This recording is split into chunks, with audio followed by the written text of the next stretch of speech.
ang mga kwento ng pag-ibig, kwento ng buhay, at kwento ng pag-asa dito sa Barangay Love Stories. Love Stories.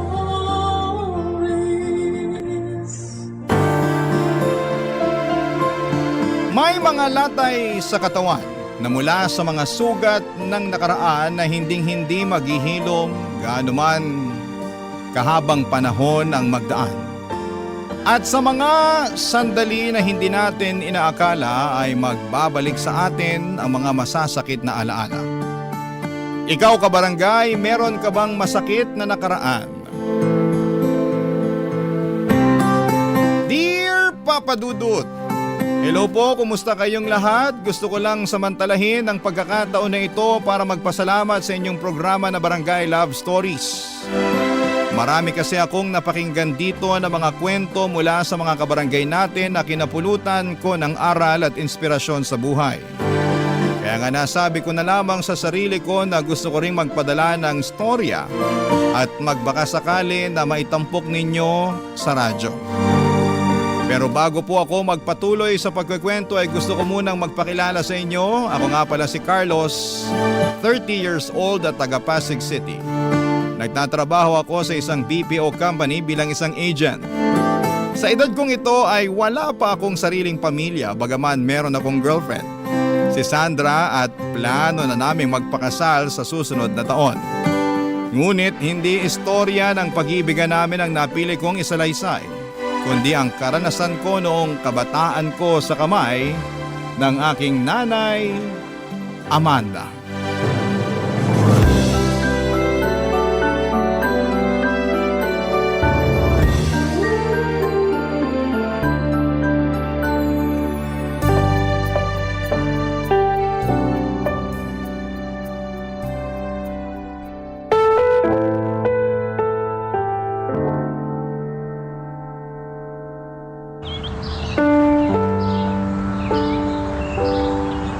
Aray ko, Nay!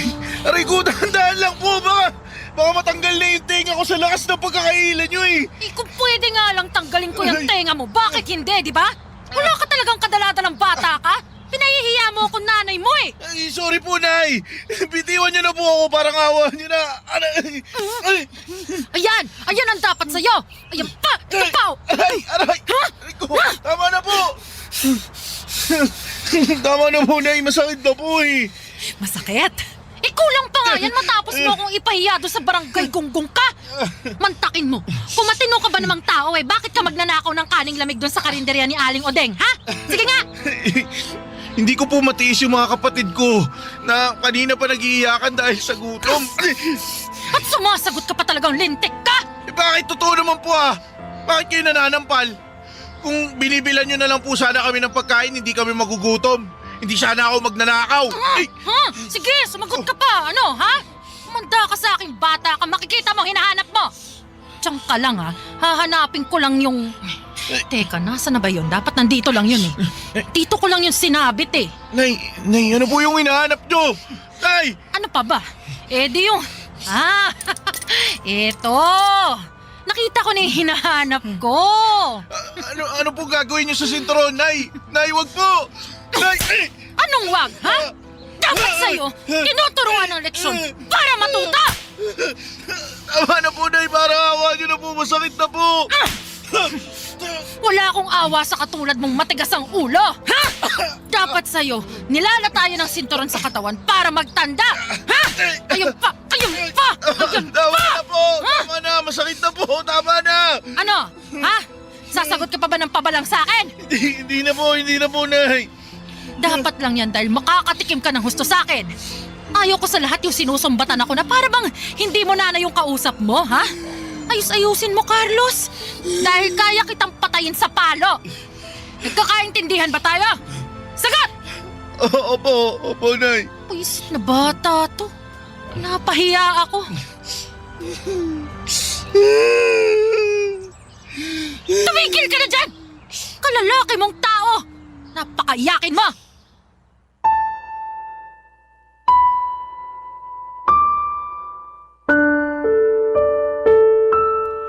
Papa Dudut, habang nagkakaedad ako at ang aking mga kapatid ay maraming pinagkait ang nanay namin sa amin.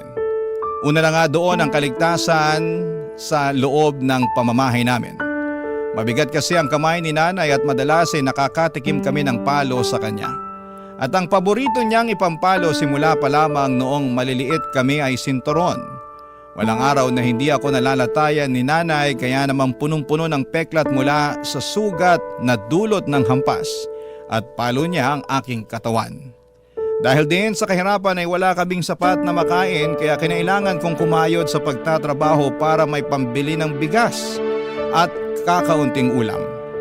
Kung may sobra, pinambabaon ko yon sa eskwelahan. Pumasok ako bilang kargador sa palengke kapalit ng maliit na kita na madalas kulang na kulang para sa pamilya namin.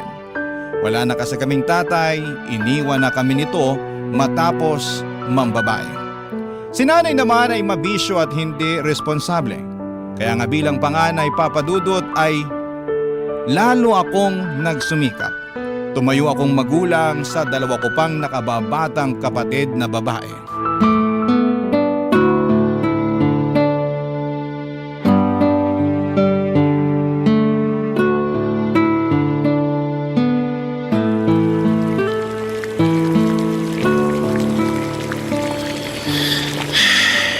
Siguradong matutuhan nito yung mga kapatid ko.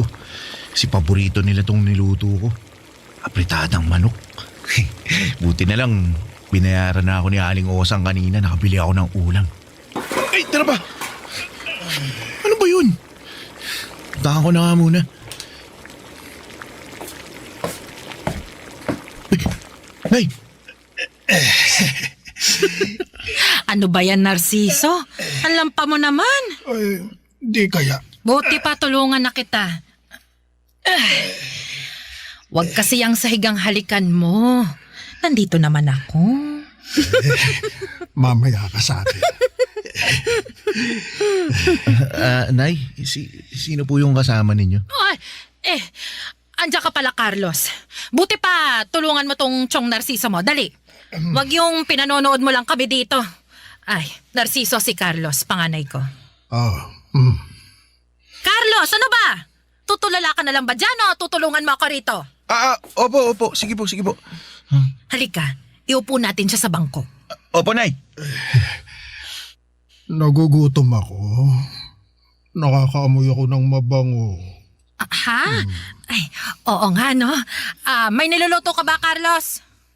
Meron po. Buti naman dahil gutom na raw ang tiyong mo.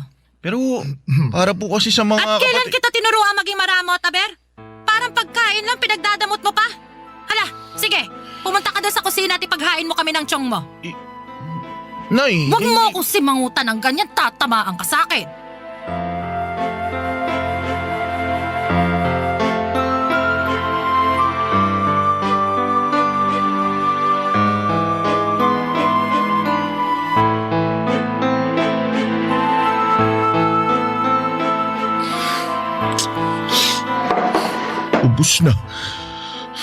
Ubus na yung ulam na niluto ko para sa mga kapatid ko.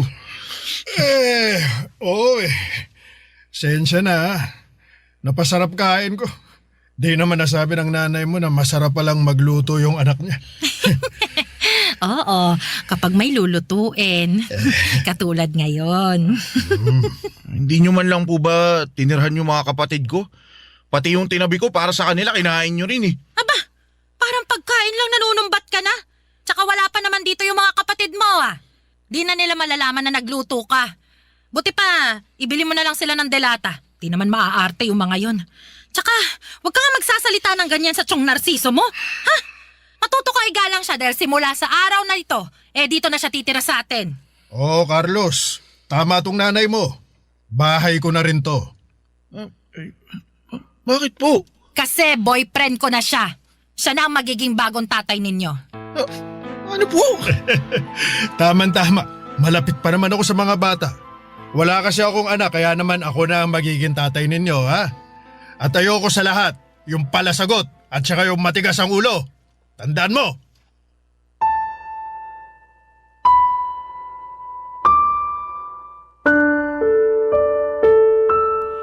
Papa Dudut, masama ang loob ko sa nanay namin dahil hindi niya ginagampanan ng maayos ang pagiging magulang. Na-question ko tuloy ang Diyos kung bakit sa dinami-rami ng pwedeng maging ama at ina ay sila pa ni tatay ang kinamulatan namin. Tapos hindi pa talaga nakontento si nanay dahil mas ginawa niyang impyerno ang buhay namin noong pinatuloy niya sa pamamahay namin si Chong Narciso. Hindi yun ang unang beses na nag-uwi ng lalaki sa bahay si nanay at pinakilala sa amin bilang bago naming tatay. Siguro ay panglima na si Chong Narciso dahil panandalian lamang ang mga nauna niyang karelasyon. Pero ito ang nagtagal at masasabi kong nagtiis sa ugali ng nanay namin na may pagkataklesa. Sa kabilang banda ay may pagkakapareho rin naman sila ng ugali at gawi. Tulad nga ng pagiging sugarol at pag-inom ng alak. Sobrang lungkot mga kapuso ng naging buhay namin. Bagay na nilalabanan ko. Barangay Love Stories. Barangay Love Stories. Papa Dudut, mataas ang pangarap ko sa buhay. Sa katunayan ay gusto kong kumuha ng medisina. Pero alam kong suntok sa buwan ang pangarap kong yon, lalo na sa estado ng pamumuhay namin. Kaya naman nakontento na lamang ako na marunong akong bumasa, sumulat, bumilang at nakakaintindi ng kaunting Ingles para hindi ko na hangarin pang makatungtong ng kolehiyo. Tuluyan ko nang pinagtuunan ng pansin ang pagtatrabaho para kumita ng pera. Nangarap ako na makapag-ipon para makabukod na, Papa Dudut. Gustong gusto ko na kasing umalis sa bahay namin dahil pakiramdam ko pag nanatili pa ako ng matagal doon ay masisiraan ako ng ulo. Mapagtiis akong tao. Pero hindi ko na alam kung kakayanin ko pa bang makisama sa nanay at tatay-tatayan ko. Lalo na at mukhang hindi uso sa kanila ang pagbabagong buhay. Kaya naman nagsikap ako at nagdoble kayod sa pagtatrabaho upang makapag-ipon ng pangrenta ko sa apartment. At nagawa ko naman makalipas ang ilang buwan na pagtitiis at pagtitipid, Papa Dudut.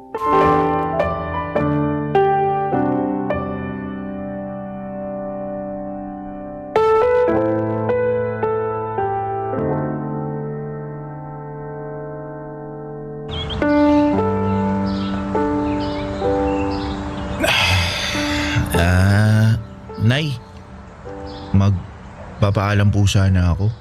Ano yon? Bubukod na po sana ako ng tirahan. Ano ka mo? Bakit? Ayaw mo na ba rito sa bahay natin? Gusto ko po gusto ko pong maranasang mamuhay mag-isa kaya alis na po ako. Oh, saan ka naman pupunta? Magre-renta po ako ng apartment. Kabaliwan. Magrerenta ka meron naman tayong bahay. Hindi nga lang simentado at may konting mga butas sa bubong.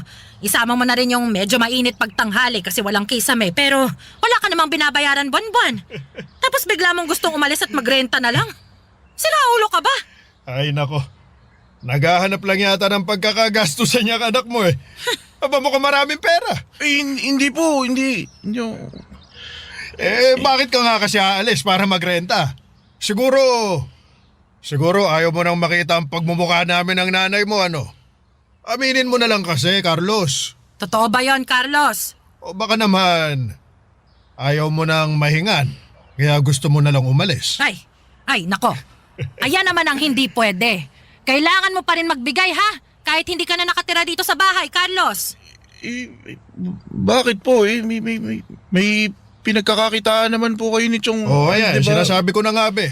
Gusto lang tumakas sa responsibilidad niyan. Yang anak mong yan, Amanda, nako. Ay, nako. Lintik ka talagang bata ka. Kung ano-anong naiisip mong gawin. Ay, kahit kailan sakit ka talaga sa ulo ko. Manong pumirmi ka rito sa bahay natin at maghanap buhay na lang para may pangambag ka. Kita mong di sapat yung pinagkakakitaan namin ng Chong mo. Pa-extra-extra lang siya sa construction, di ba? Ikaw lang ang inaasahan namin na makakapagbigay ng regular. Tapos plano mo pa kaming takasan. Hindi naman po sa ganon. Anong hindi sa ganon? Sinasabi mo lang kanina na may pinagkakakitaan naman kami. Sabihin mong hindi, sasampalin ko yung bunganga mo. Sobra naman kayo magsalita sa akin, Nay. Buong buhay ko tumulong ako sa pamilya natin sa abot ng mga kaya ko. Kahit nga maliit pa ako eh. Mas ako na nga yung nagtatrabaho para may pambili tayo ng pagkain, tapos kayo. Kung hindi nakatunga nga lang dito sa bayo, kaya nakikipagchismisan sa mga kapitbahay, nandun kayo sa sugalan. Aray ko! Bakit niyo po ako sinampal? Sa tingin mo, bakit? Namumuro na yung bibig mo, lumalaki kang bastos at palasagot. Amanda, gusto mo bang ako nang umupak dito sa anak mo, ha? Ayoko sa lahat yung bastos at palasagot na akala mo kung sino eh. Sige, Narciso. Turuan mo ng leksyon yung batang yan para maalala niya kung ano lang siya sa pamamahay na to. Tama. Matagal nang hindi nakakasuntok tong mga kamao ko eh. Lagot ka sa akin ngayong ungas ka. Masyado kang madaldal, Carlos, ha? Nakakarindi ka na. Ay, Ha? Chong, teka, wag po. Ano? Nay, saklolo, wag po. Papa Dudut, ilang suntok at tadyak din ang inabot ko kay Chong Narciso bago niya ako tinigilan. Dinuraan din niya ako at ininsulto. Kung ano-anong pangit at masasakit na salita ang sinabi niya sa akin, dahilan para magtanim ako ng matinding galit sa kanya. Kasabay ng mga sariwang pasako sa katawan ng pagkirot ng mga nagdaang latay mula sa sinturong ginamit ni nanay sa panghampas sa akin noong araw. Kaya nga kahit na malaki na ako noon ay malaki rin ang takot ko sa sinturon. Pag nakikita ko kasi ang bagay na yon ay naaalala ko ang masakit at masamang nakaraan ko simula pagkabata. Bukod doon ay malaki din ang takot ko kay nanay, kaya 5 buwan ding naantala ang plano kong bumukod. Ngunit natuloy din ang pag-alis ko sa bahay namin at kahit na nakakatakot mamuhay ng mag-isa, kinaya ko at nagsikap ako na magpatuloy sa araw-araw. Doon ako nakapasok sa BPO sa tulong ng kaibigan ko at masasabi ko na kahit papaano ay umasenso ang buhay ko. Nagpapadala pa rin ako ng pera kina nanay para meron silang panggastos. Pero hindi ko sinabi sa kanila ang kinakaroonan ko dahil ayoko na matunton pa nila ako. Kaya lang makalipas ang 6 na buwan ay may inamin sa akin ang kapatid ko na ikinagulat ko ng husto. Papa Dudut.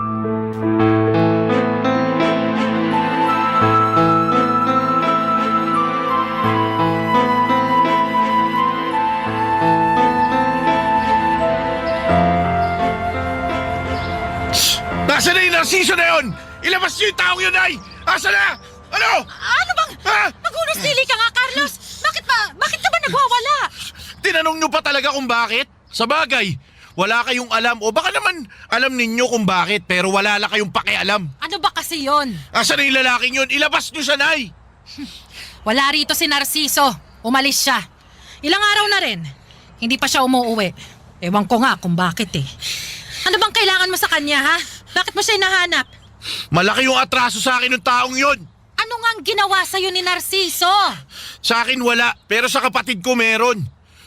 Pero dahil wala kakayahan yung kapatid ko na pagbayarin ang hinayupak na yun, ako na lang ang gagawa nun para sa kanya.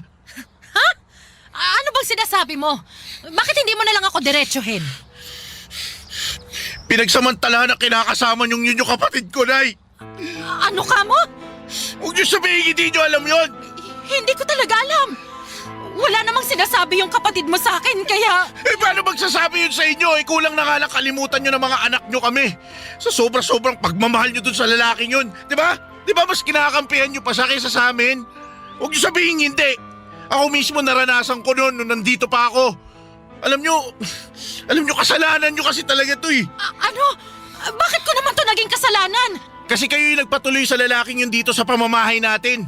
Mas inunan yung lumande kaysa magpakananay sa mga anak nyo. Sumusobra ka na sa mga pinagsasabi mo sa akin, ha? O bakit? Ako pa talaga yung sumusobra eh. Kumusta naman kaya kayo? Hoy, ako pa rin ang nanay mo, ha? Kaya wala kang karapatang bastusin ako ng ganyan. At kayo, may karapatan na pabayaan kami simula pagkabata. Hindi dapat ganun yung nanay, di ba? Sa pagkakaalam ko, ang nanay dapat responsable, mapagmahal at gagawin ng lahat, maprotektahan lang ang anak niya. Pero hindi. Kabaliktaran kayong lahat ng mga magaganda at mabubuting katangian na sinabi ko. Yung inyo kasi, pangit at masama. Kaya kasalanan nyo kung bakit napahamak yung kapatid ko eh. Humanda kayo kasi papakulong ko rin kayo.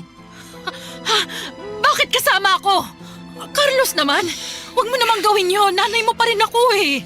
Parang awa mo na, Carlos. Maawa ka naman sa akin. Ayoko mabulok sa bilangguan. Ano maawa? Eh kayo nga hindi kayo naawa sa amin noon kaya bahala kayo sa buhay nyo. Carlos naman, huwag mong gawin sa akin to. Nanay mo pa rin naman ako. Nanay ka nga namin pero kahit kailan hindi ka naman nagpakananay sa amin. Kaya ano pang saysay na kilalanin ka naming nanay? Sige nga.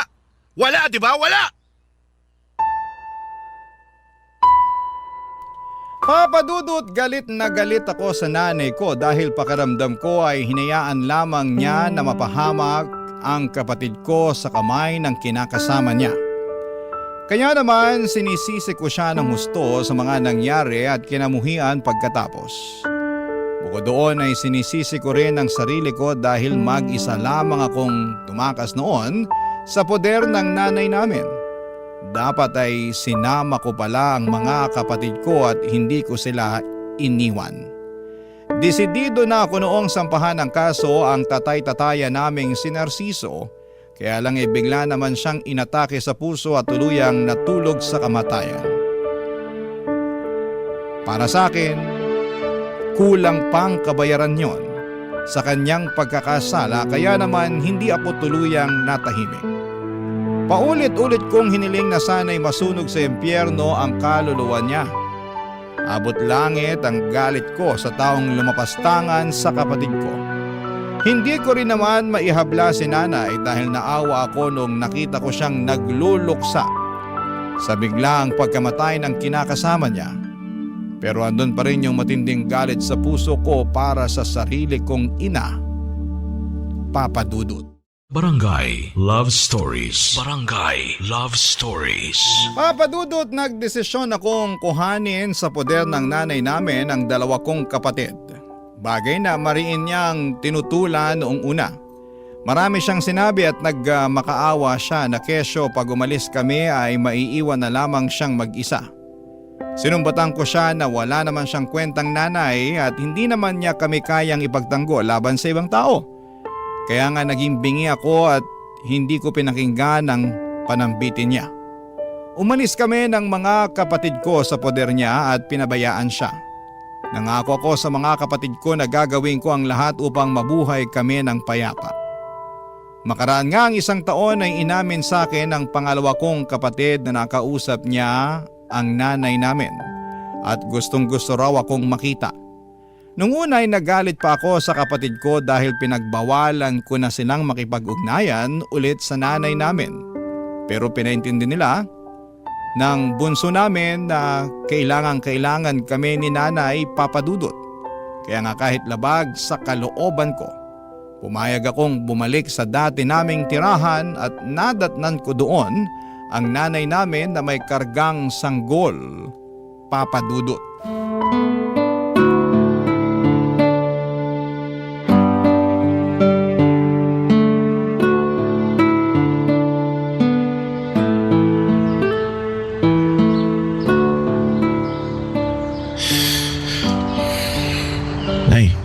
Carlos? Carlos, anak! Buti naman umuwi ka! Ang tagal ko nang hinintay ang pagbabalik mo, anak! Buti naman! Buti naman! Hindi po ako umuwi. Sa totoo lang, labag sa loob ko na bumalik pa dito sa bahay natin eh. Wala naman po kasing magandang alaala sa lugar na to kundi yung pagmamalupit at pang-iinsulto nyo sa akin. Masaya na po kami ng mga kapatid ko na mabuhay ng malayo sa inyo. Alam ko, at tama naman talagang ginawa ninyo. Yung iwan ako kasi hindi ako naging mabuting ina sa inyo. Yung totoo, simula nung umalis kayo ng mga kapatid mo napagtanto ko ang mga pagkukulang ko.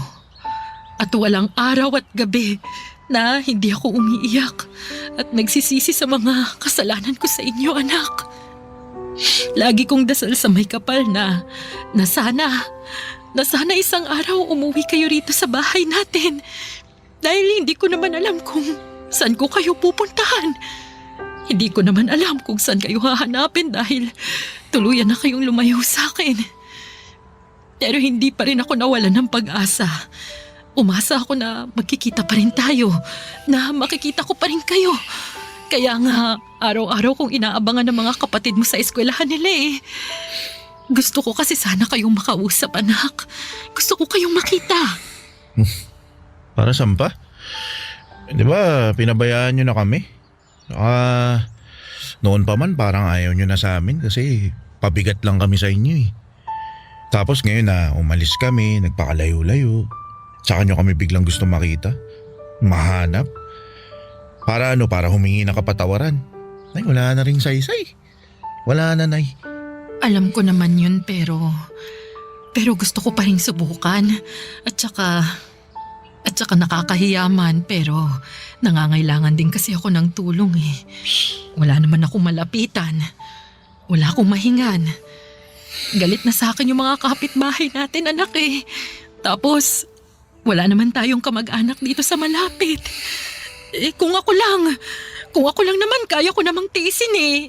Yung hirap, yung gutom, yung pag-iisa, kaya kong tiisin lahat yun. Pero kawawa yung anak ko eh. Kawawa yung kapatid ninyo. Kawawa yung anak nyo. Kapatid namin. Oo. Ang baby na to. Kapatid ninyo ang baby na to, Carlos. Nung namatay si Narciso, tsaka ako lang nalaman na nagdadalang tao pala ako. At nakuha nyo pa talagang magluwal ng bata sa mundo na papabayaan nyo lang naman din. Di ko naman ginusto ito eh. Ilang beses, Carlos. Ilang beses ko nga naisip na ipalaglag na lang tong kapatid ninyo eh. Kaya nga kinakain na ako ng konsensya. Tinatalaban pa pala kayo nun? Carlos naman. Alam ko na malaki ang pagkakasala at pagkukulang ko sa inyo ng mga kapatid mo. Lalo na sa'yo. Dahil pinakargo ko sa'yo noon ang responsibilidad ng pagiging isang magulang. Pero wala naman akong naalala na tinuruan kitang maging masama ah. Hindi rin naman likas sa'yo yun kaya nakikiusap ako. Kahit na para na lang sa kapatid mong to. Tulungan mo siya. Tulungan mo kami, nak. Parang awa mo na. Wala na talaga ako ibang malapitan eh. Ikaw na lang. Kaya sana wag mo namang ipagkait sa amin ang awa mo. Papa Dudut, akala ko ay tuluyan ang naging bato ang puso ko ngunit hindi pa rin pala.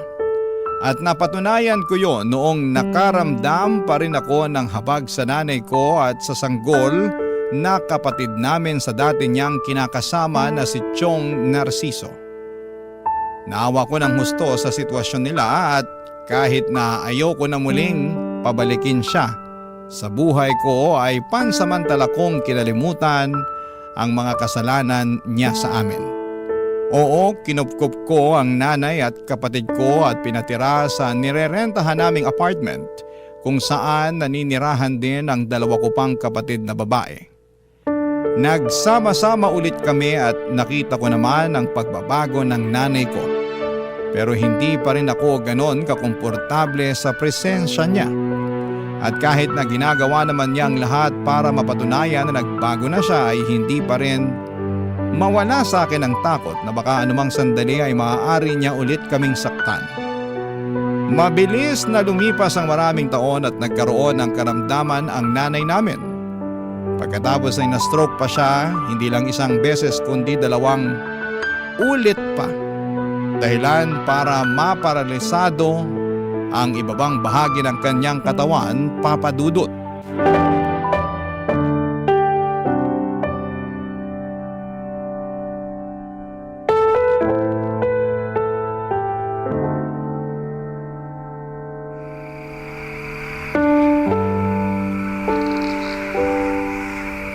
May masakit po ba sa inyo, Nay?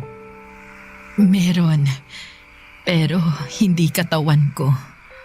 Kung tutuusin wala na nga akong maramdaman sa katawan ko. Hindi ko na maigalaw. Hindi ko na mailakad. Baldado na ako, anak. Po kayo mag-alala kasi naghahanap naman ako ng pwedeng mag-therapy sa inyo eh. Yung home base para hindi na kayo mahirapan. May kaibigan ako na na-stroke din yung nanay niya. Pero katapos naman ng mga gamutan tsaka ng therapy, yun, nakalakad naman ulit. Pero gagastos ka pa eh. Ayoko naman nun.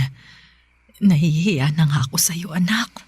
Pakiramdam ko, hindi ako karapat-dapat sa mga kabutihan mo kasi naging masama akong nanay sa'yo nung araw. Nakaraan na po yun, ay. Tsaka sa ilang taon naman nating pagsasama rito sa bago nating tirahan, sinubukan naman ninyong bumawi. Sinubukan yung maging mabuting nanay sa akin, sa mga kapatid ko.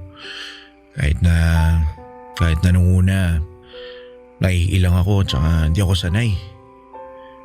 Pero unti-unti naman nakumbinsin niyo ako na tuluyan ko na nga kayong mapagbagong buhay. Ewan ko ba naman sa akin? Kung bakit huli ko pa napagtanto lahat-lahat yun.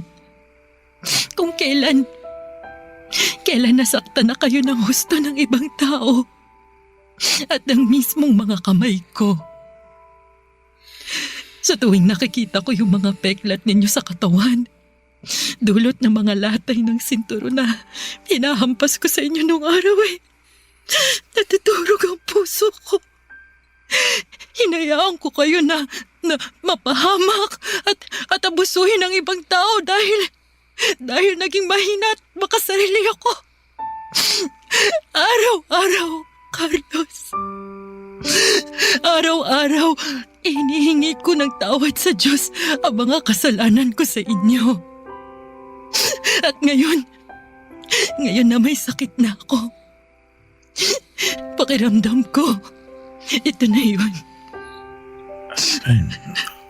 Ano pong ibig niyo sabihin?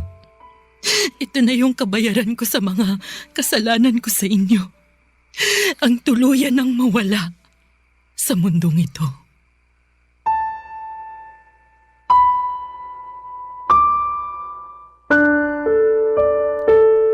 Papa Dudut, nagkaiyakan kami ni nanay matapos ng pag-uusap naming yon. At nung tumahan na kami ay nakumbinsi ko siya na kainin ang dala kong pagkain. Kung noong araw si nanay ang nagsusubo sa akin, pero nang mga panahong yon ay siya na ang sinusubuan ko. Nangako sa akin ang nanay na gagawin niya ang lahat para lumakas nang sa ganon ay patuloy siyang makabawi sa amin na mga anak niya. Kaya lang ditong 2025 lang ay tuluyan nang sumakabilang buhay ang nanay namin. Masakit, malungkot at kahit na may hindi kami pagkakaunawaan noong araw, ay masasabi ko na mahirap pa ring mamatayan ng magulang. Pero masaya naman kaming magkakapatid dahil kahit papaano naranasan at naramdaman namin ang pagmamahal ng isang ina. Isang ina na bumawi sa kanyang mga pagkukulang. Maraming salamat po, Papa Dudut, sakaling mapili po ninyong itampok sa programa ninyong Barangay Love Stories ang storya ng buhay namin. Nawa ay kinapulutan po ito ng aral at inspirasyon ng mga kabarangay natin, lalong-lalo na po ang mga magulang. Hiling ko lang na tratuhin ninyo ng tama, mahinahon at may pagmamahal ang inyong mga anak. Gawin ninyong ligtas ang tahanang kalalakhan nila dahil yon ang magsisilbi nilang pahinga pag binalikan nila ang mga ala-ala ng nakaraan sa tuwing nakakaramdam sila ng kapaguran sa buhay na ito. God bless and more power po sa inyong istasyon. Ang inyong forever kapuso at kabarangay, Carlos. Uy, kabarangay! Agree ka ba sa ending ng ating barangay love stories na ito? I-share mo na ang feelings mo sa ating comment section. Ang mga kwento ng pag-ibig, kwento ng buhay at kwento ng pag-asa dito sa Barangay Love Stories. Love Stories.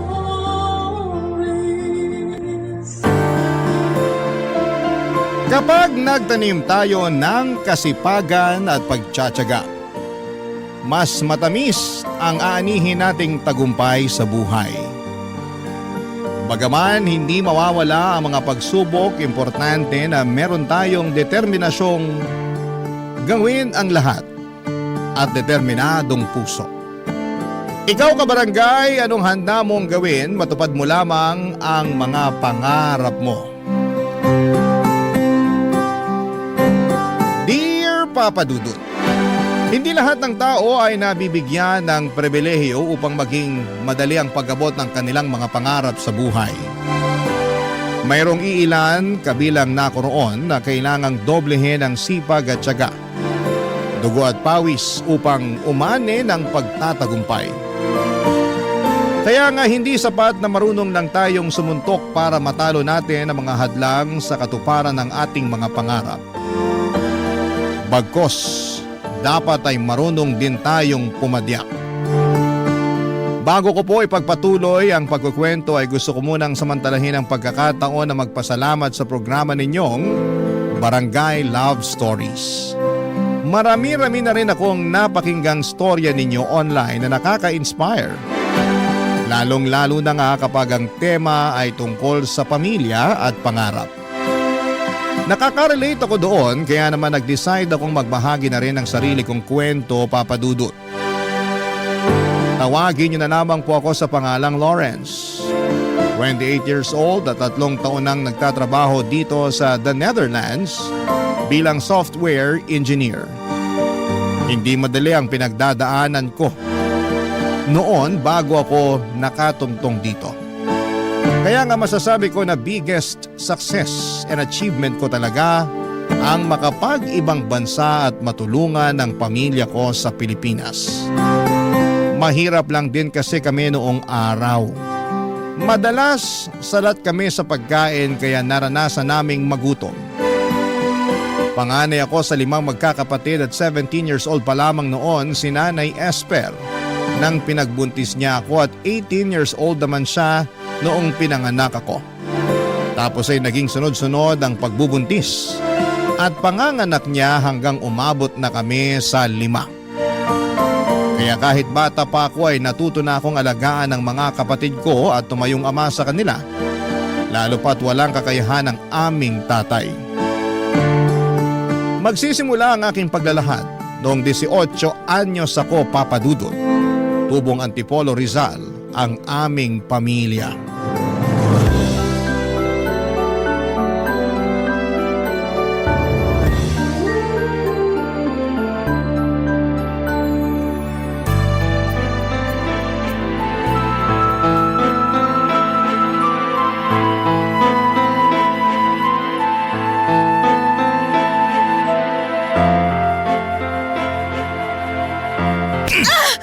Yan ang dapat sa'yo, babae ka!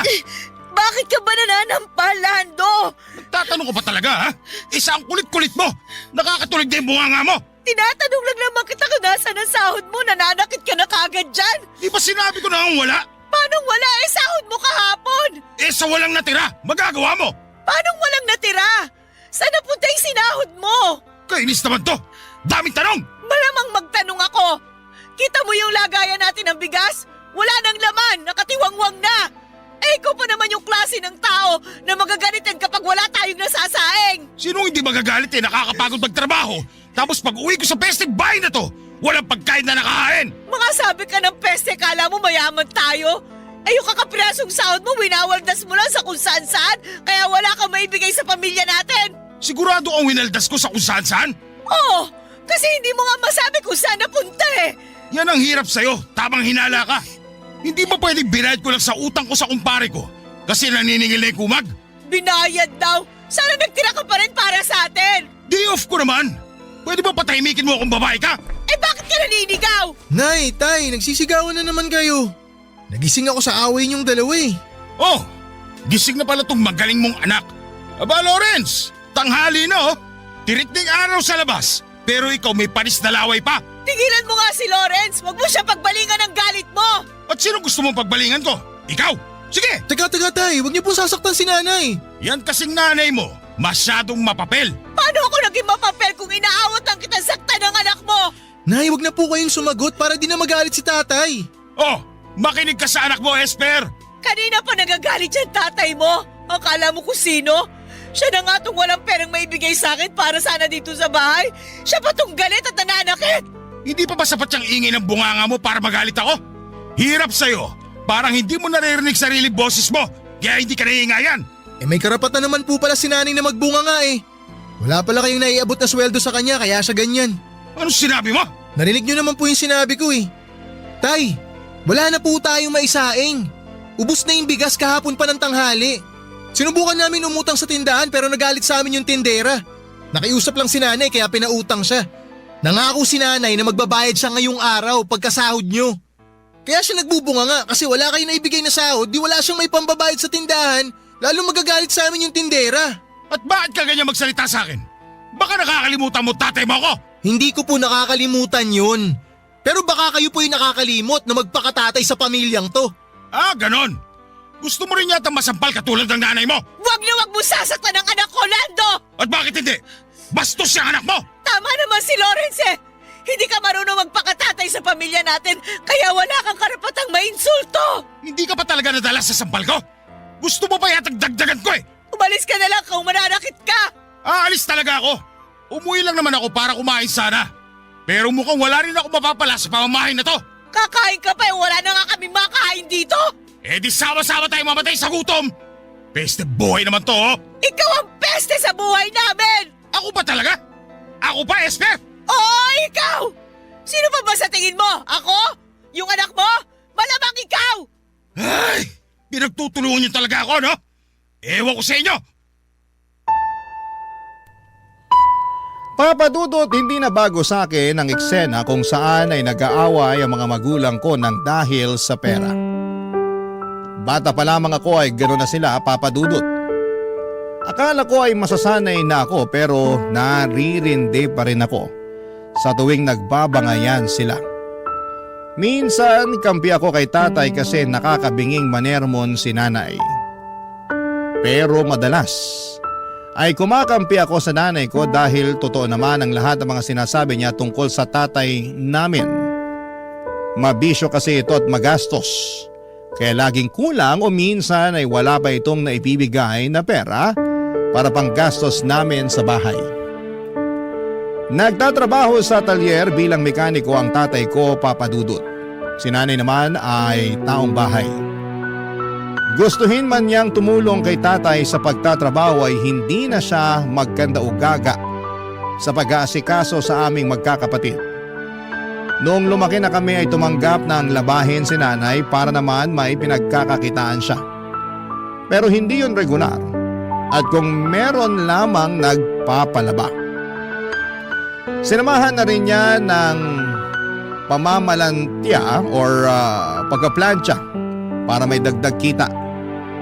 May mga pagkakataon na kapag nagagalit si nanay sa amin ay lagi niyang bukang bibig na sana'y hindi na lamang niya kami pinanganak. Aaminin ko sa inyo, Papa Dudut, na nagtatampo ako nung bata ako kapag napapakinggan ko yon sa kanya. Pero habang tumatanda ako, na-realize ko na biktima lang din ng sitwasyon ng nanay namin. 9 na taon ang tanda sa kanya ni tatay at bata pa rin siya noong nagbuntis at nanganak. At pinilit magpakananay sa amin. Simula noon ay sinisi ko na si tatay kung bakit dinamay niya kami sa pagiging miserable ng buhay niya. Ayaw kasi ng mga magulang ni nanay at ayaw nila kay tatay dahil wala raw itong direksyon sa buhay at kontento na lamang sa pagiging mekaniko. Habang hindi naman masama yung trabaho niya, iba pa rin kapag may pangarap ka para sa pamilya mo. Kaya nga noong nabuntis si nanay, tinakwil siya ng mga magulang niya kaya sumama na lamang siya kay tatay at nagpakalayo-layo. Minsan bago ako matulog sa gabi ay hiniling ko na kung pwedeng maulit ang nakaraan. Sana hindi na lang nagkakilala sina nanay at tatay kahit na ibig sabihin noon ay hindi na kami pinanganak. Mahal na mahal ko si nanay dahil kapag hindi naman siya galit sa amin at sa sitwasyon ng buhay namin, ay pinaparamdam naman niya na mahalaga kami sa kanya. Lagi niyang sinasabi sa amin, Papa Dudut, na kami raw ang kayamanan niya sa buhay. Kaya nga masakit sa akin kapag nakikita ko siyang umiiyak. kahit patago ng dahil kay Tatay Papa Dudut.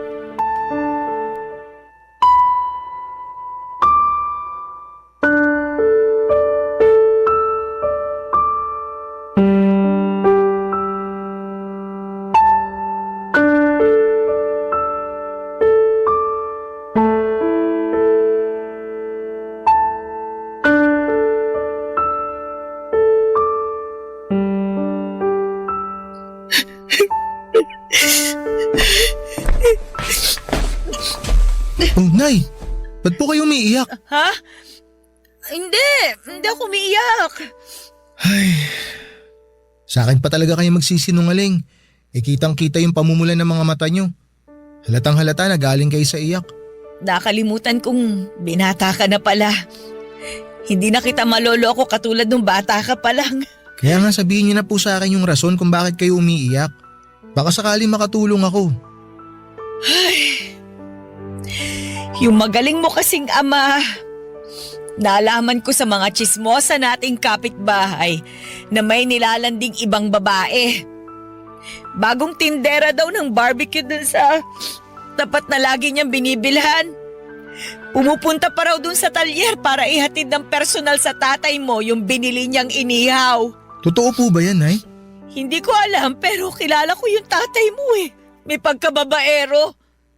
Hindi naman to yung unang beses na nakarinig ako ng chismis tungkol sa panlalandi niya ng iba. La, ibig sabihin marami na? Oo anak. Ba't ngayon nyo lang po sinabi sa akin to? Bata ka pa nun eh. Maliliit pa rin ang mga kapatid mo. Hindi nyo naman maiintindihan ng sitwasyon. Pero matanda na ako, Nay. Kaya ko na mag-isip ngayon. Hindi po tama yung ginagawa sa inyo ni tatay. Buong akala ko pera lang yung laging pinagtatalunan nyo. May iba pa pala. Paano nyo po pala nalaman yung tungkol sa pambababae niya? Gusto kong protektahan yung pamilya natin. Kala ko kasi kapag naging mapagtiis ako, magbabago yung tatay mo. Pero hindi kasi matagal na siyang pariwara sa buhay eh. Kasalanan ko rin naman. Hindi ako nakinig nun sa mga magulang ko. Mahal ko kasi yung tatay niyo eh. Kaya pinili ko siya kaysa sa sarili kong pamilya. Ay, sorry po, Nay ah. Kasi kailangan nyo pong maranasan yung ganitong sitwasyon. Bakit ka ba nagsosorry? Hindi naman ako nagsisisi kasi nagkaroon ako ng mga anak na katulad ninyo. Lalong-lalo ka na. Mabait ka, masunurin. Tsaka maaasahan ko ng magbantay sa mga kapatid mo. Bukod doon, matalino ka rin. Mana sa'yo yung mga kapatid mo. Kung may pinagsisisihan man ako, yun yung natiis kong makisama dyan sa tatay ninyo. Kahit na wala na siyang ginawa kundi saktan yung loob ko. Namimisikal din po siya. Oo nga. Pati nga kayo dinadamay niya eh. Hindi man lang siya naawa sa inyo. Lalo na sa'yo anak. Yun nga rin po yung iniisip ko eh kasi hindi naman ganun yung mga tatay ng mga kaklase ko. Naiinggit tuloy ako sa kanila kasi ang babait ng mga tatay nila. Alam ko naman na walang perpektong tao at walang perpektong pamilya. Pero lahat ng pinagdadaanan nila, nalalagpasan kasi nadadaan nila sa maayos na usapan. Hindi katulad ni tatay. Walang alam kundi magalit at manigaw. Mahilig din siya manisi. Akala mo wala siyang kasalanan sa nangyayaring kamalasan at kahirapan sa buhay natin. Ganun po ba talaga ugali niya? Nung nagkakilala kami ni Lando, pansin ko na medyo mainitin ang ulo niya. Mainipin din siya. Pero akala ko mawawala rin yun at pagbabago siya pagtagal. Kaso parang lumala eh. Ay, pasensya na kayo ng mga kapatid mo anak ha. Kasi nagkaroon kayo ng tatay na hindi marunong magpakatatay sa pamilya natin. Kung pwede ko lang sana piliin kung sino magiging tatay ninyo. Hindi ko nagugustuhin makisama sa tatay ninyo eh. Maghahanap talaga ako nung responsable, mabait at marunong magdala ng pamilya. Sa tingin ko na hindi naman na po namin kailangan ng bagong tatay. Kasi kontento na kami ng mga kapatid ko sa inyo, Nay. Pero mahirap lang tayo eh. Tsaka wala rin masyadong alam ang nanay ninyo. Lagi nga ako naloloko pag sinusuklian sa palengke kasi madali ako mataranta kapag maraming tao. Nakakahiya. Tumanda na lang akong ganito. Pero para po sa amin, kayo ang pinaka the best na nanay. Di nyo naman po kailangan maging perpekto para matawag na the best eh. Nay, pangako ko po sa inyo mag-aaral po ako ng mabuti. Para pagdating ng panahon magkaroon ako ng magandang trabaho. Tsaka pag nagkaroon na ako ng magandang trabaho, tutulungan ko kayo na iahon yung pamilya natin sa kahirapan. Gagawin ko po yun, Nay, kahit wala si tatay. Hindi po namin kailangan si tatay para magkaroon ng inspirasyon. Kayo lang po, Nay. Sapat na sa amin yun. Papadudot kung gaano ko kamahal ang nanay ko. Kabaliktaran naman noon ang nararamdaman ko sa tatay ko. Galit ako sa kanya dahil hindi na nga siya mabuting ehemplo sa aming magkakapatid. Lagi pa niyang sinasaktan si nanay. At mas nadagdagan lang ang galit ko sa kanya nang malaman ko nga ang tungkol sa pambababae niya. Ang kapal ng mukhang humanap ng iba samantalang pamilyadong tao na. Grabe ang inis ko noon sa kanya na para bang gusto ko siyang suntukin sa pagmumukha niya kapag umuwi siya sa bahay. Pero ang totoo ay takot talaga ako sa tatay ko. Kahit na gustong gusto ko siyang sagot-sagutin. Iniiwasan ko dahil ayoko na ulit maulit yung mga pambubugbog niya sa akin na damay pati mga nakababata kong kapatid. Patpatin kasi ako at mahina kumpara sa tatay kong malakas. Wala talaga akong binatbat sa kanya. Sa katunayan, noong huling beses na ginulpi niya ako ay kamuntika na akong maospital. Nasagot ko kasi siya ng pamalang dahil inaaway na naman niya si nanay. Buti na lamang at naawat siya ng nanay ko dahil kung hindi baka tuluyan na akong nabaldado noon, papadudot. Barangay Love Stories. Barangay Love Stories. Papadudot dahil po sa pambababae ni tatay. Dumalang na lamang ang pag-uwi niya sa bahay namin. Kahit na masakit kay nanay, tinanggap na lamang niya ang kalokohan ng tatay namin. Natutuhan niyang tumahan sa pag-iyak at bumangon mula sa pagkakalugmok dahil meron siyang mga anak na kailangang buhayin. At ako naman papadudot bilang panganay ang kasakasama ni nanay sa paghahanap ng trabaho na pwede niyang pagkakitaan para may pambili kami ng pagkain. Nandun yung namasukan siya bilang tagahugas ng pinggan sa kantin, tendera ng balot, tauhan sa laundry shop at kung ano-ano pa. Pero may ugali si nanay na ayaw nangangamuhan kaya hindi rin siya nagtatagal sa mga pinagtatrabahuhan niya. Mabilis na nagdaan ang 1 taon na ganon ang aming sistema. Ako naman ay nagtatrabaho na rin noon habang nag-aaral. Nasa college na ako noon at kumukuha ng kursong BS in Information Technology. Buti na lamang at scholar ako dahil magastos ang kurso ko. Pero pangarap ko talagang makapagtapos at mabigyan ng karangalan ng pamilya namin. Kaya nga kasabay noon ang pag-working student ko. Bale, sumasideline ako bilang tagaluto ng sisig at dinakdakan sa isang fast food stall tuwing gabi. Kakilala ni nanay yung may-ari at gusto raw makatulong sa pamilya namin. Kaya pinayagan akong rumakit sa tindahan nila. Thankful ako dahil kahit papaano ay katulong na ako ng nanay ko sa pagtatrabaho. Isang araw, pauwi na ako noong galing sa eskwelahan nang sinurpresa ako ng nanay ko. Sakay ng isang padyak o pedicab. At hindi lang siya basta pasahero doon, kundi siya mismo ang nagmamaneho.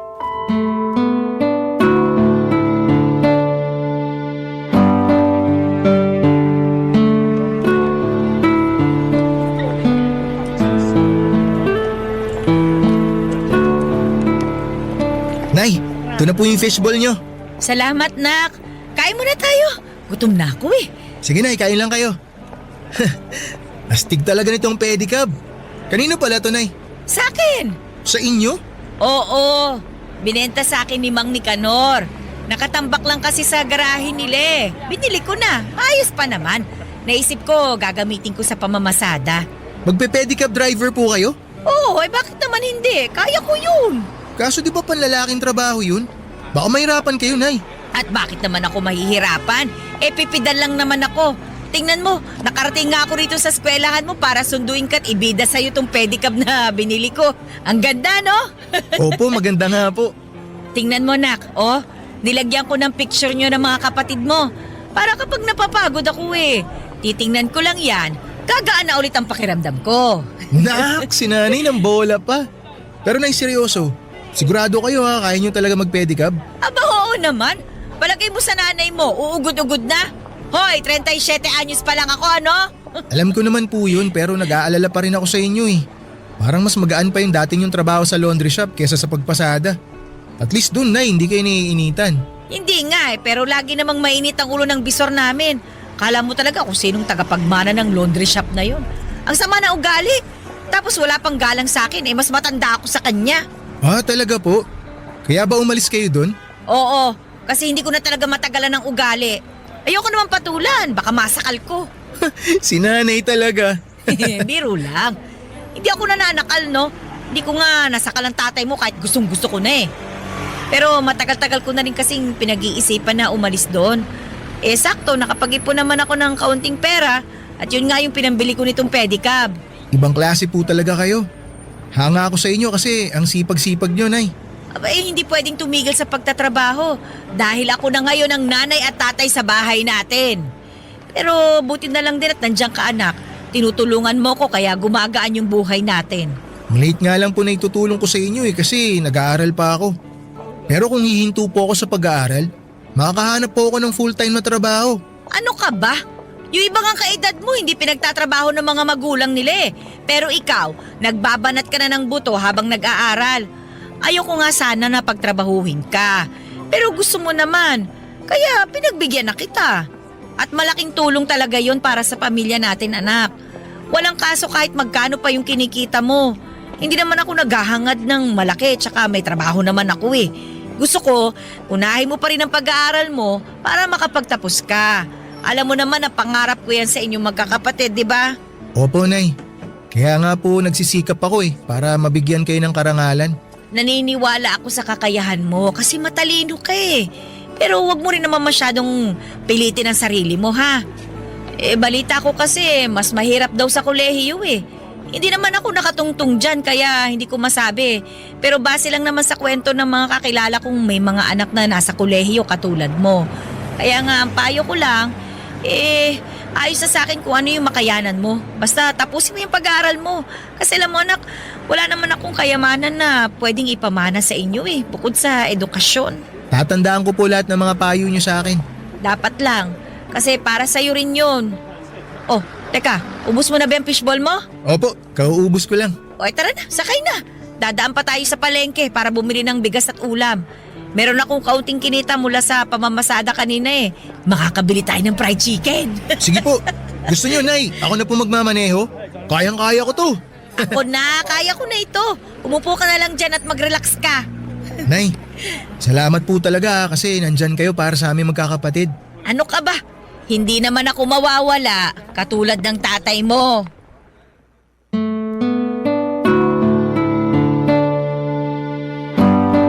Papa Dudut, hindi ako mahihiyang sabihin na proud akong pedicab driver ang nanay ko. Kasi nakikita kong kaya naman niya kahit na babae siya at masaya siya sa trabahong na pili niyang pasukin. Kahit na mahirap, kahit na nakakapagod.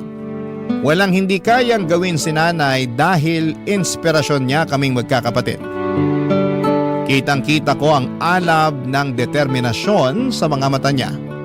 Sa tuwing walang pag-aalinlangan niyang binabagtas ang daan para lamang maihatid ang mga pasahero niya, umaraw man o umulan. Kaya sino ako para magreklamo at sumuko sa buhay? Nangako ako sa sarili ko na bibigyan ko ng karangalan ang nanay ko. Sisiguraduhin kong makikilala siya ng karamihan dahil mabuti siyang magulang. At kapag binabanggit ko si nanay, kung gaano ako ka-proud sa kanya ay naluluha siya. Pero masaya naman daw siya. Doon ko nga napagtanto na kahit na hindi patas ang mundo sa lahat ng tao, ay meron pa ring pag-asa na hindi habang panahon ay nasa kahirapan kami. At nalulugmok ang aming buhay. Kumbaga, Papa Dudut, ay bilog ang mundo. Hindi tayo palaging nasa ilalim. Darating din ang araw na aasenso tayo at makakaahon papunta sa tuktok. Ganon ang naging buhay namin sa loob ng 2 taon, Papa Dudut.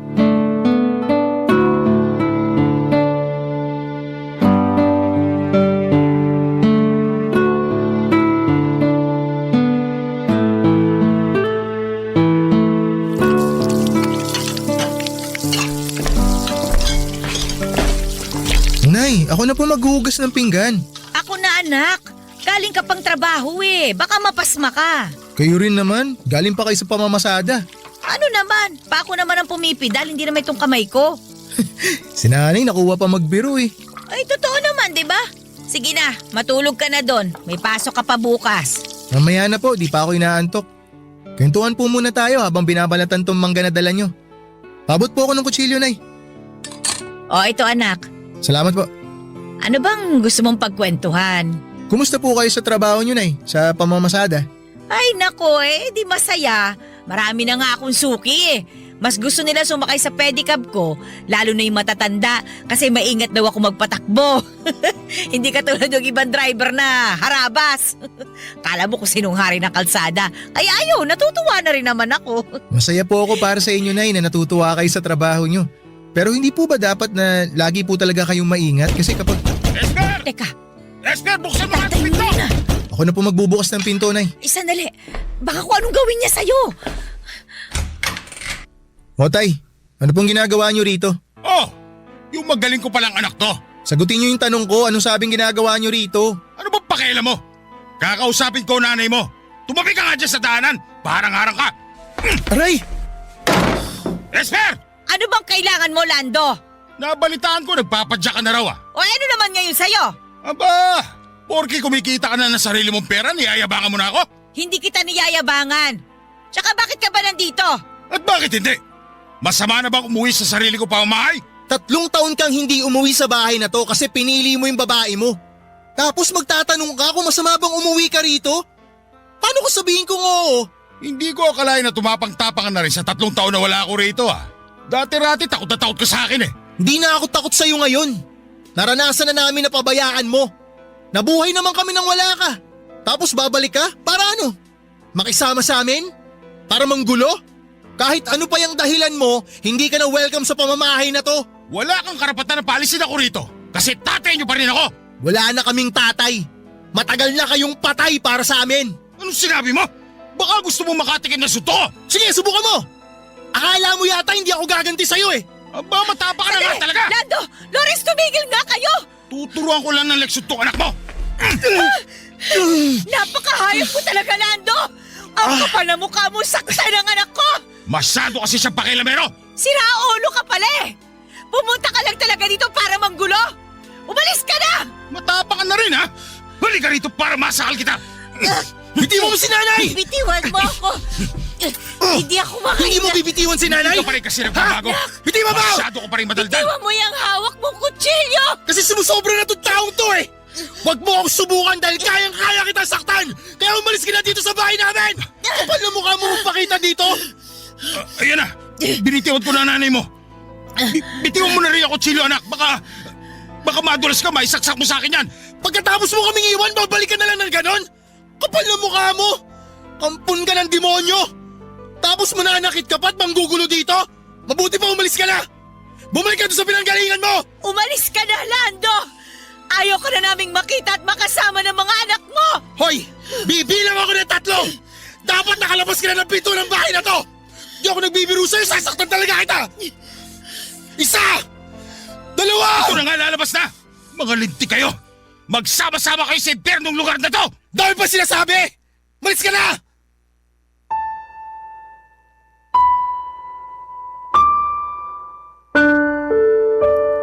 Papa Dudut, wala naman talaga akong planong saktan si tatay.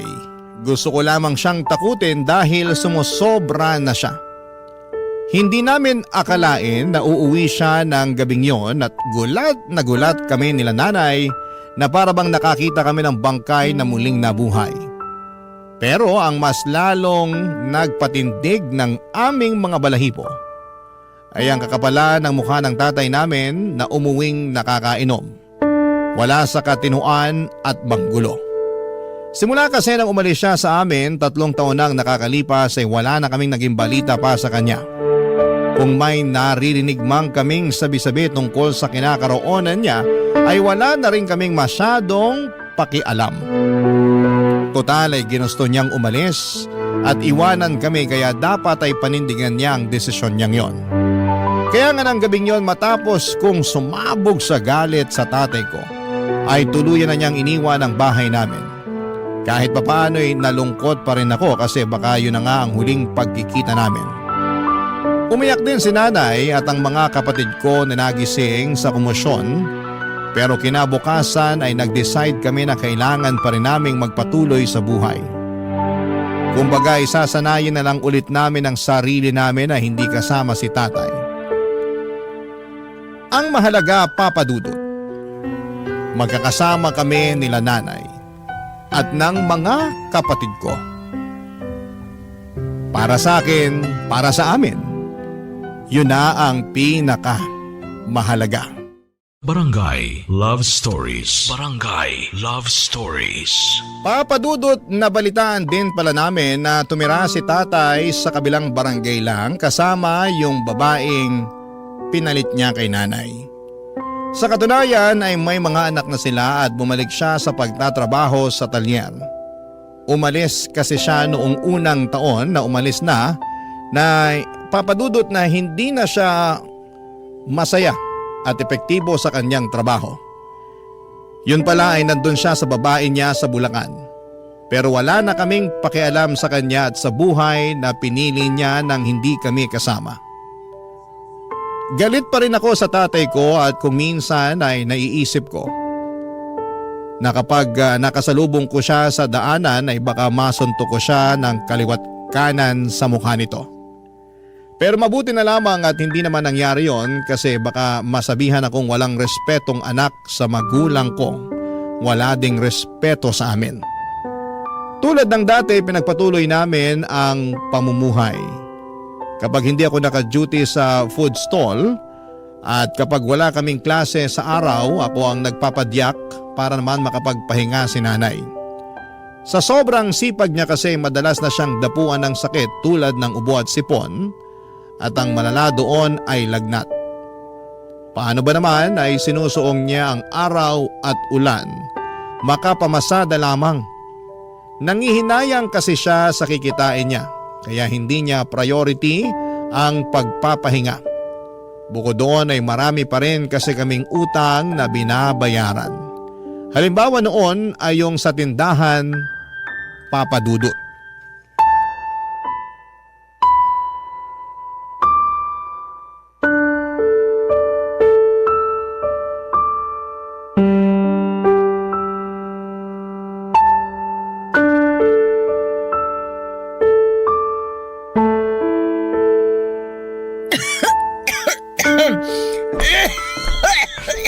Nay, ito na po yung gamot nyo. Inumin nyo na po muna. Salamat, Lawrence. Nay, inuulit ko, parang awa nyo na, magpahinga na muna kayo. Buong araw nang masama yung pakiramdam nyo tapos gusto nyo pa talagang lumabas kanina para mamasada. Huwag ka na masyadong mag-alala sa akin, anak. Ayoko lang talagang magpahinga kasi sayang yung kikitain ko eh. Kung nakapamasada lang sana ako ngayon, may pandagdag tayo sa pambili ng cake ng kapatid mo sa birthday niya sa Martes. Ibang klase talaga kayo, Nay. May sakit na nga po kayo, kami pa rin talaga ang iniisip nyo. Eh, syempre naman. Sino pa bang iisipin ko eh? Kayo yung mga anak ko. Tsaka, nangako ako sa kapatid mo na bibilang ko siya ng cake. Yung may paborito niyang, yung cartoon character ba yun? Ako na pong bahala sa cake ng kapatid ko. Huwag nyo nang isipin yun. Ang tutukan nyo, yung pagpapagaling nyo. Ay, sige anak. Salamat talaga kasi lagi mo kong sinasalo. Sinasalo po saan? Eh, sa mga pagkukulang ko sa pamilya natin. Sa mga panahon na hindi ko kaya kasi nagkakasakit ako. Pakiramdam ko, wala akong kwentang ina kapag hindi ko nagagawa yung lahat para sa inyo. Ano pong walang kwenta, Nay? Kahit nga po may sakit kayo, ang sipag-sipag nyo pa rin eh. Ayaw nyo yung nakahiga lang. Bumabangon kayo para maghugas ng pinggan imbis na natutulog. Kaya hindi kayo gumagaling kaagad kasi makulit din kayo eh. Masakit kasi sa likod kapag laging nakahiga eh. Tsaka, kaya ko namang maghugas ng pinggan. Yun na nga po, Nay eh. Kasi iniisip nyo na kaya nyo. Kaya nyo inaabuso yung katawan nyo. Oh, bakit ka naman umiiyak, anak? Nalulungkot lang po kasi ako dahil may sakit kayo. Siguro kung hindi po kayo nagpe-pedicab, di kayo magkakasakit ng ganyan eh. Natural lang yun kasi napapagod yung katawan ko. Pero konting pahinga lang naman. Gagaling din naman ako. Pero lagi na lang po kayo may sakit, Nay. Siguro oras na para tumigil po kayo sa pagpe-pedicab nyo. Ano ka mo? Ayoko nga, anak. Para rin naman po sa inyo yun. Pag tumigil ako sa pagpe-pedicab, sino na lang magtatrabaho para sa pamilya natin? Sige nga. Ako po. Anong silbi ko sa pamilya natin kung hindi po ako magtatrabaho para tulungan kayo, di ba? Para sa kaalaman mo, anak, may silbi ka sa pamilya natin. Gusto ko lang po talagang makatulong, Nanay. Alam ko naman yun. Alam ko yun. Pero kasi nag-aaral ka eh. At wag na wag mong sasabihin sa akin na titigil ka na lang para makapagtrabaho. Wala naman na pong kaso sa akin yun, Nay, kung titigil ako. Para naman po sa pamilya natin yung gagawin ko eh. Kasi, Nay, pag tumigil po ako sa pag-aaral, mas mapagtutuunan ko ng pansin yung pagtatrabaho. Marami kasi ako mga kaklase, Nay, na sinubukan mag-part-time job pero nahirapan sila. Kaya nangyari, tumigil na lang sila sa pag-aaral. Sabi rin ng mga kaibigan ko, Nay, magtatrabaho rin naman ako pagka-graduate ko eh, kaya ba't ko pa patatagalin? Nagsasayang lang daw ako ng panahon sa pag-aaral. Ayoko. Hindi ako papayag. Tsaka, luko-luko yung nagsabi sa'yo na nagsasayang ka lang ng panahon sa pag-aaral. Hindi pagsasayang yon.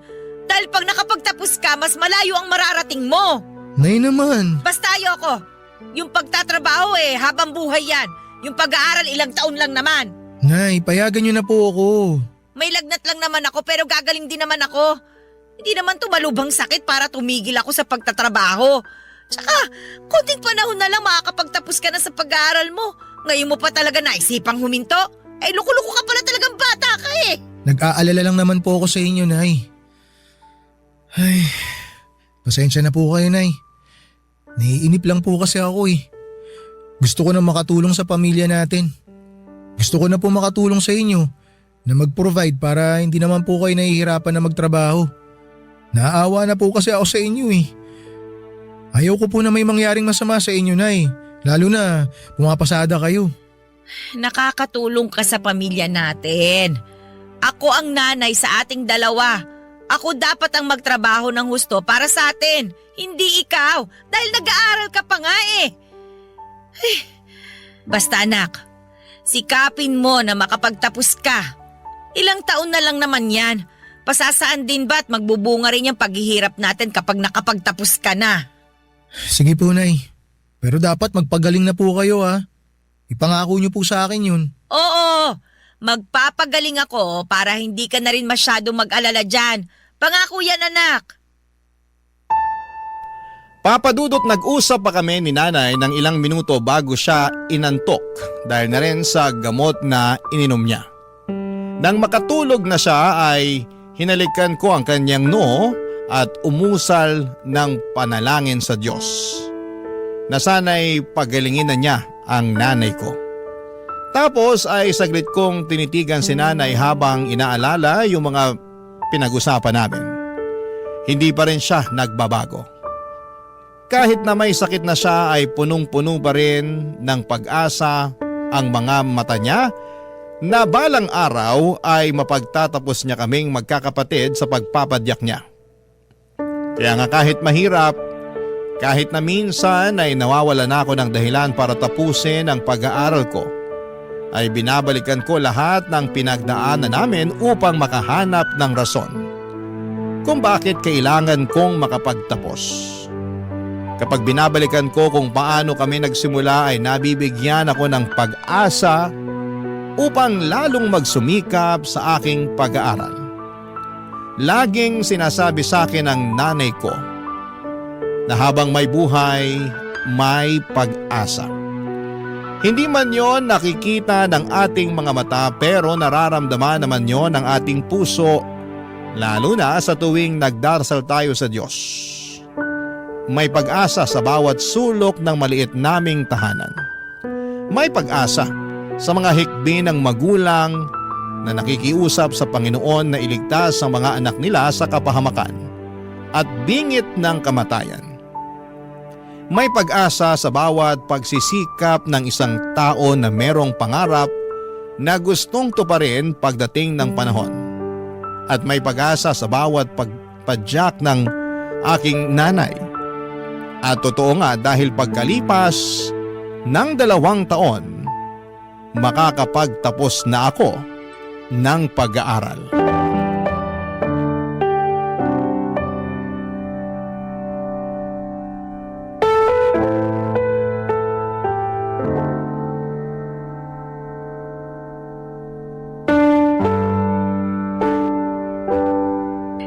Congratulations, anak! Ay, naku! Masayang-masaya ako kasi nakagraduate ka na! Sa wakas, natupad na yung matagal ko ng pangarap para sa'yo. Yung makapagtapos ng pag-aaral. Naku, anak, pinagmamalaki talaga kita! Hindi ko po matutupad lahat to, Nay, kung hindi po dahil sa inyo. Kaya ipinagmamalaki ko rin po kayo. Ano ka ba naman? Wala naman ako masyadong ginawa. Ikaw pa rin yung nag-aral at nagpakahirap na tapusin yung kurso mo. Ikaw lang talaga yun, anak. Ako wala talagang kaalam-alam dyan. Pero Nay, kayo po at ang mga kapatid ko ang inspirasyon ko para tapusin ko talaga yung pag-aaral ko. Natatandaan ko nga po yung usapan natin, Nay, na gusto ko na sanang sukuan yung pag-aaral ko. Kasi nakikita ko na nahihirapan tayo. Tsaka gustong-gusto ko na pong tumulong sa pamilya natin nun. Buti na lang kinausap niyo po ako. Kinumbinsin niyo po ako na ipagpatuloy yung pag-aaral ko. Hindi ko po makakalimutan yung sinabi niyo sa akin na yung pagtatrabaho habang buhay naman natin gagawin yun. Pero yung pag-aaral, ilang taon lang naman. Kaya tiyagain ko na. Yun po talaga yung mga tumatakbo sa isip ko habang ipinagpapatuloy ko yung pag-aaral ko, Nay. Kita niyo naman po ngayon, graduate na ako. Hindi po talaga matutupad lahat ng to nang hindi dahil sa inyo, Nay. Kaya maraming salamat po talaga. Ano ka ba naman? Walang anuman yun, anak. Siyempre, nanay mo ko Responsibilidad kong suportahan ka. Lalong-lalo na dyan sa pag-aaral mo. Alam mo kung tutuusin, maliit na bagay lang naman yung ginawa ko Nagtrabaho lang naman ako ng mabuti. At nangarap ka sabay mo na balang araw makapagtatapos ka. Para na rin siyempre, mas malayo yung marating mo sa buhay. Kaya wala yun, anak. Sabi ko nga po sa inyo kanina, Nay, na pamilya natin ang naging inspirasyon ko para makapagtapos ako. Mas nagkaroon po talaga ako ng dahilan para tapusin yung pag-aaral ko dahil pangarap ko na mabigyan kayo ng magandang buhay. Pero marami ka pang pagdadaanan. Hindi porket nakapagtapos ka na ng pag-aaral, tapos na rin ang lahat. Doon pa lang magsisimula, anak. Sana wag kang magmadali na matupad yung mga bagay na gusto mo para sa pamilya natin. Kasi karamihan sa mga anak ng mga kakilala ko hindi naman masaya sa ginagawa nila. Kumbaga, napipilitan lang sila. Kaya nga, dahan-dahanin mo lang, anak. Huwag kang magmamadali. Opo, Nay. Tatandaan ko po yung mga sinabi niyo. Ganyan nga. Pakiramdam ko tuloy ako yung gumraduate Ewan ko ba, talagang proud lang ako sa iyo, anak. Proud na proud din po ako sa inyo, Nay. Kaya alay ko po sa inyo tong graduation ko na to. Ay, salamat. Naku, may ibibida na ako sa mga kasamahan ko sa pamamasada. Sa wakas, may anak na akong napatapos sa kolehiyo. Kayo rin po, lagi ko kayong binibida sa mga kaklase ko. Ay, talaga? Ano sinasabi mo sa kanila? Lagi kong sinasabi sa kanila na yung nanay ko, masipag na pedicab driver. Ano naman ang sabi nila? Siyempre natutuwa sila, Nay. Mahanga sila sa'yo. Kasi alam nila na hindi madali yung trabaho nyo. Pero kinakaya nyo para mabuhay kami magkakapatid. Doon palpak si tatay yung buhayin yung pamilya natin. Lalo na nung iwan niya tayo para sumama dun sa babae niya. Ay, nako. Naisip ko lang, kung di lang siguro nagloko yung tatay mo, sana dalawa kami ngayon na nagse-celebrate ng graduation mo. Dalawa kami ngayon na proud sa'yo. Naisip ko rin po yan, Nay, pero hindi ko na lang masyadong pinagtutuunan ng pansin. Pero alam nyo, Nay, pag binabalikan ko yung mga kasalanan niya sa atin, nagpapasalamat ako. Kasi hindi na natin siya kasama ngayon. Wala na tayong problema, wala na tayong konsumisyon. Ako rin naman. Lalo na tapos na yung mahabang panahon ng pagpapakatanga ko dyan sa tatay mo at pakikisama sa kanya kahit na lagi niya akong pinahahalik sa kamao niya. Ay, tsaka mas mahal ko kayo ng mga kapatid mo at mas mahalaga kayo sa akin kesa sa kanya. Sino ba siya? Ako pa bang magpapakahirap sa kanya? Ako magdudusa? Doon na lang siya sa babae niya. Basta pangako ko po sa inyo, Nay, ito na po ang magiging simula ng pag-asenso natin. Gagawin ko po lahat para maiahon tayo sa hirap. Basta anak, huwag kang magmamadali sa pag-asenso. Kasi hindi naman yan instant na pwede mong makuha agad-agad eh. Lahat ng bagay sa mundo, pinaghihirapan yan at pinagtitiisan. Katulad niyang pag-aaral mo. Pinaghirapan mo yan at pinagtiisan. Kaya nagtagumpay ka. Ano, naiintindihan mo ba? Opo, Nay. Mabuti naman. Ay, Nay, teka. Meron pa pala akong isang sorpresa. Ano ba yan, anak? Ito po, sulat. Sulat? Sige, akin na. Basahin nyo, Nay. Cum laude? Cum laude ka, anak? Naku naman, ang galing-galing talaga ng anak ko. Mana-mana lang po yan, Nay. Nagmana po ako sa inyo eh.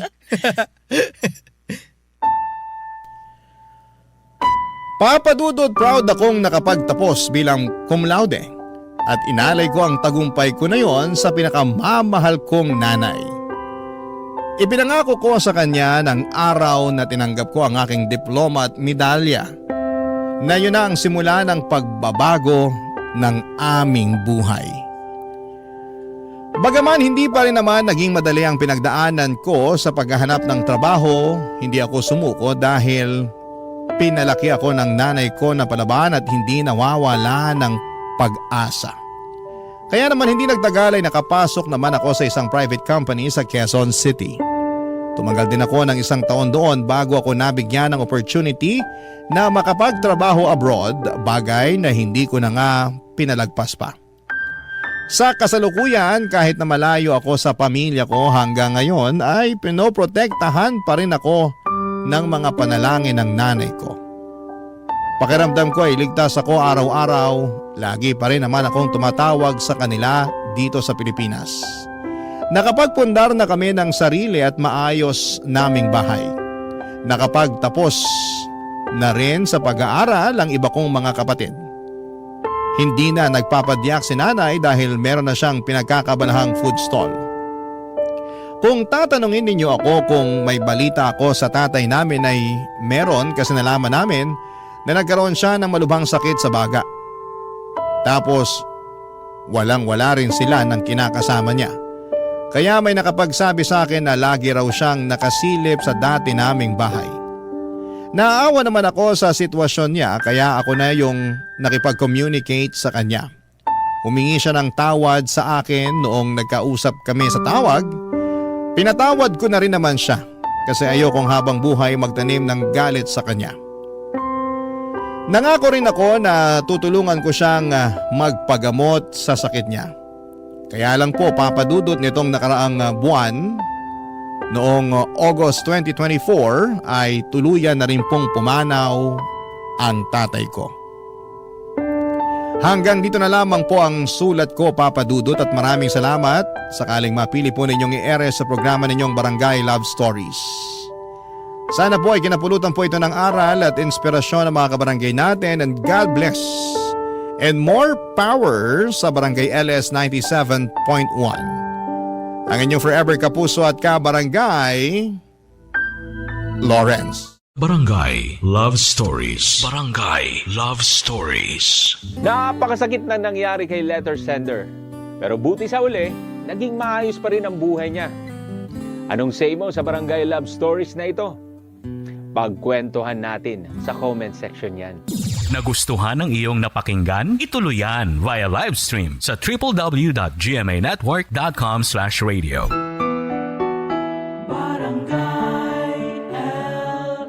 In Mega Manila, 97.1. Forever.